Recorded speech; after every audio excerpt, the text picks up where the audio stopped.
Good morning readers, it's Tilly here from Tilly's Shelf, and this is going to be my final pre-recorded video for while I'm away. And it's going to be my final one because I allowed myself from 6:30 this morning, when I realised that I could schedule videos, I allowed myself until 8 o'clock to schedule in, prepare and record and schedule the videos, and it's now 8:10, so I'm kind of cheating. And I'm definitely already doing this as procrastination, like I definitely should be doing preparation work for my work that I'm going to be doing. So I kind of I've already deferred starting on that by like an hour, and I'm going to defer it just long enough to do the spooky, scary Halloween Cra-cra-crazy 2020 tag. This was created by Alan of Big Card Books and Classics, and I was tagged by Roz. And obviously it is a Halloween tag, but I feel like I'm going to schedule this in for the end of the month, if that makes sense. It's just too early in the morning. I've been doing too much talking. I'm going to schedule this into like the end of 2020, so it's like the 2020 tag, so it makes sense to do it at the end of the year as well as at Halloween. Does that work? I felt like that worked, but maybe it doesn't. Who knows? Oops, sorry, just was sitting on my foot there and got a little bit uncomfortable. Like cross-legged on the chair. So it's only got 5 questions, and I'm just going to plunge in and do them. So, question number 1 is, what is a scary book that reminds you of 2020? And a scary book that reminds me of 2020 is actually a collection of short stories, and it is The Country Doctor by Franz Kafka. And we kind of know what Kafka's about. It's like really, it's like a term that is used for bureaucracy and stuff, and it's like all of these short stories are kind of like quite weird and unexpected and a bit difficult to get your head around sometimes. And I feel like that basically summarises 2020, like weird, unexpected, difficult to get your head around. Definitely has been a thing, where you just don't know what's getting thrown at you. And the title story, The Country Doctor, is about this doctor who gets called out in the middle of the night to go and see this girl who's ill.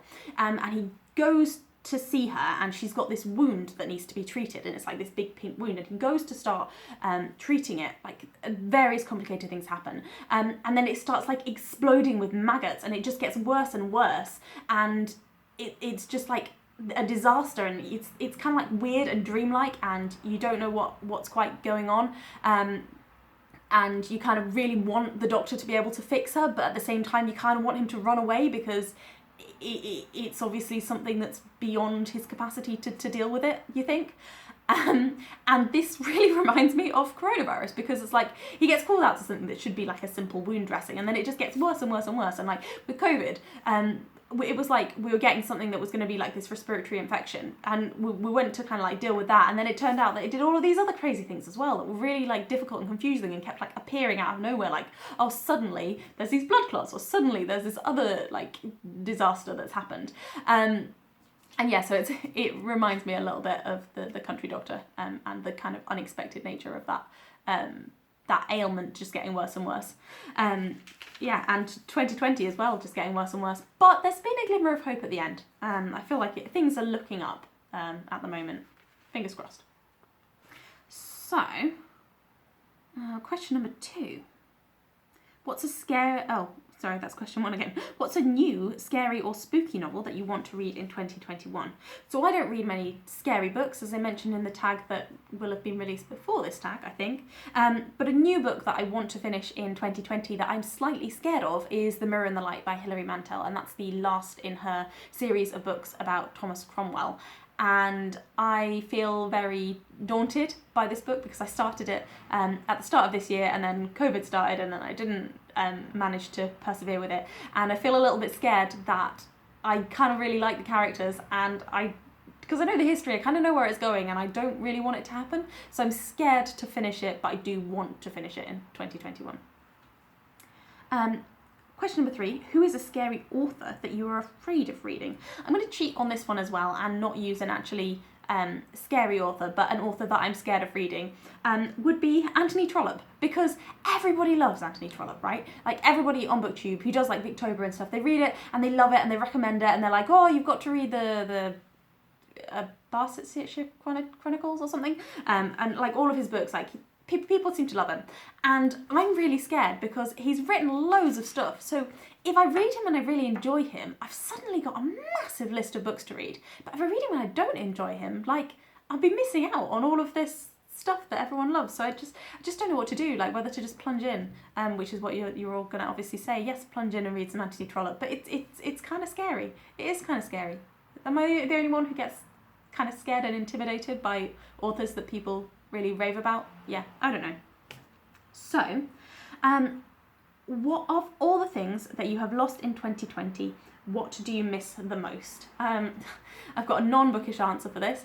There are a lot of things that have gone missing in 2020 that I do miss, and you know, there's a lot of serious things like meeting up with friends and family, and it was thinking about meeting up with friends that gave me the idea for this very frivolous thing that I miss, because I used to sometimes go and meet up with some friends from work who don't work in my work anymore, but then neither do I, at a place called Temple Donuts, which was a vegan donut shop. And if you happen to be vegan, yeah, you might know that it's very hard to come across vegan donuts, and it's kind of incredible that they were able to do it. And they were like these amazing donuts, like if you know like Krispy Kreme style donuts where they're all like really super decorated and fancy, but all vegan and all like massive and like stuffed with cream and jam and custard and stuff, and just incredible. And they did these amazing milkshakes as well. And obviously they closed in the first lockdown because they were a cafe and they couldn't be open.